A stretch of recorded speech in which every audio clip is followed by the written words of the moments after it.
Greetings fellow Whovians and welcome to Timey Wimey Review. I hope you are all well. Sorry it's been a while since I've done one of these videos. I just decided to take a bit of a personal break, but now I'm back and I've finally gotten round to review the 11th Doctor's two-part adventure, The Hungry Earth and Cold Blood, originally broadcast on BBC One in May 2010. The reason why I decided to review these two episodes is because it's been written by Chris Chibnall, who is the current Doctor Who showrunner, which it's fair to say has had mixed reviews and by fans and critics alike. So I just wanted to look at a previous set of episodes that he has written. So are they any good? Are they bad? Or are they somewhere in between? Please hit the subscribe button as I review The Hungry Earth and Cold Blood. Just in case you don't know the plot, the Doctor, Amy and Rory arrive in Wales in 2020, where a group of scientists are drilling deep into the Earth, which inadvertently disturbs the reptile-like humanoids known as the cylorians. Creatures that once dominated above the surface of the Earth and are willing to wage war on the human race to reclaim the planet once more. I'll first talk about the Cylorians, who make their first appearance in modern Doctor Who. They were last seen in the classic era of Doctor Who in Warriors of the Deep back in 1984. I like that the Doctor pretty much mentions that this is like a different sect or pack of Cylorians, because obviously they look very different to what we saw in the classic era of Doctor Who. Yeah, definitely a bit of a redesign, more, I would say more like a lizard reptile like creatures in this one. I thought the makeup looks fantastic in them. I think it's definitely the right choice to sort of go for the full sort of latex makeup, and definitely having the details of the scales of their skin, so you can actually see the lips if you compare it to Warriors of the Deep, where they had those weird upward smiles that couldn't quite speak properly in the masks that they were using. So yeah, definitely massive improvements, although very different looking to what we've seen in the classic era of Doctor Who. I also like the mask that some of the Cylorians were wearing, a bit like some sort of like as if it was like the warrior class, I suppose. So I thought that was quite a sort of a quick sort of, clever thing to do, sort of a bit like the Sontarans really. So, can remove the mask and have the full sort of effect of the Cylorians. And that was really good for what I remember from the advertising campaign, sort of introducing series 5 of Doctor Who. And at the end of that trailer, you saw this face, which was the mask of the Cylorian, rather than revealing the full Cylorian creature straight away. Story-wise, you can say on the surface it is a little bit basic. It's something that we've not really, that we've definitely seen before. Basically, there's creatures on beneath the surface, and they want to dominate the planet, and they want to wipe out the humans. And to quote Jack Nicholson in Mars Attacks, "Why can't we all just get along?" So yeah, you got that basic sort of like humans and creatures, trying to, share the planet for themselves, and obviously at an impasse. So yeah, we've have seen those before, but to be honest, it's one of those stories that bears repeating. It does need to be retold time and time again once we learn that, and it is obviously see the political side of things, how humans interact with other countries. So it just bears repeating. If we can all get along, clearly we can get advances in sort of like technology and medicines and food, and yeah, and just easily make the world a better place. It's I'm fine with that story. It's it definitely does need retelling over and over again, sadly. But apart from that, yeah, I enjoyed it. There was not really any bad things to say about it. I'd say there was a few sort of plot conveniences being thrown into the mix. So for example, when the Doctor was detecting heat signatures beneath the surface of the Silurians, but yet they're cold-blooded. I think later on in the story, I've in I think Cold Blood, they were undetectable because they're cold-blooded. So I was like, that's a bit of a mix-up there. And also the child that I can't remember the character's name. I do apologize, but there was the child that went to run off and grab his headphones when there was fortifying the church, I think it was, or the building to protect themselves from the Cylorian, and then the kid had to go and get his headphones, and of course he's going to be kidnapped and captured. I would have been fine with that if they kind of just added that in as a characteristic for this character. So like, maybe he's like sensitive to loud noises, maybe sort of a subtle sort of, you can subtle way of incorporating that this child's autistic, something that sort of like makes it makes him more rational about grabbing them headphones. I think would have just been a bit more new to sort of say, instead of just a plot convenience.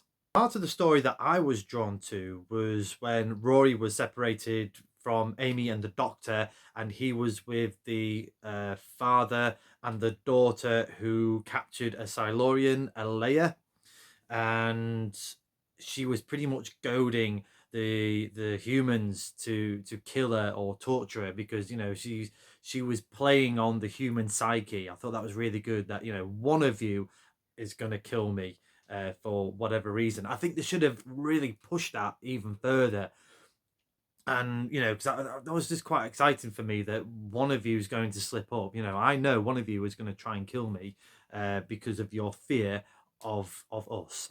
So I would have liked if they pushed it a bit further to sort of like, oh, it could have been Rory, or it could have been the father or the daughter.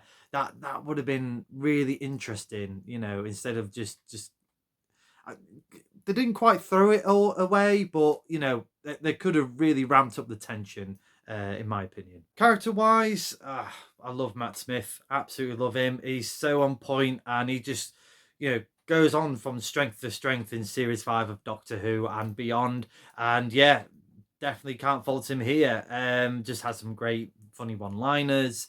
I love how he's sort of talking down Restak, the Cylorian, and trying to build a peace with the Cylorians and the humans. He's seen this before, obviously with the Time Lords and the Daleks, so you can see why he calls himself the Doctor. And I just love how he's the only one that can look young and feel old at the same time, and you just see that over and over again. If you haven't watched any 11th Doctor episodes in a while, check it out, because yeah, I miss him so much. Apart from that, I'll get to Amy and Rory a little bit later in this review, but I really enjoyed Neve McIntosh's characters for Alea and Restak. Got that one, yeah, Restak. Sorry, looking at my notes. So yeah, I thought she was really good, and I can see why they brought her back as Madame Vestra, in future episodes as a Cylorian, because yes, again, she just really nails it.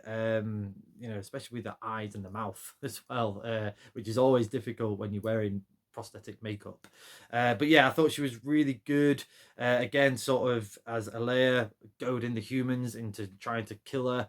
And then obviously being Restak, who's definitely a gung-ho for war Cylorian, which is a little bit two-dimensional. I think, again, just to make it a bit more refreshing, if they just added an extra layer of, I've seen this before, I've seen my other brethrens die because of the human race. If they just added those lines in, would it just kind of just justify her in her own world, why she's hungry for war. That just would have been better for me. I thought the sub characters were good as well.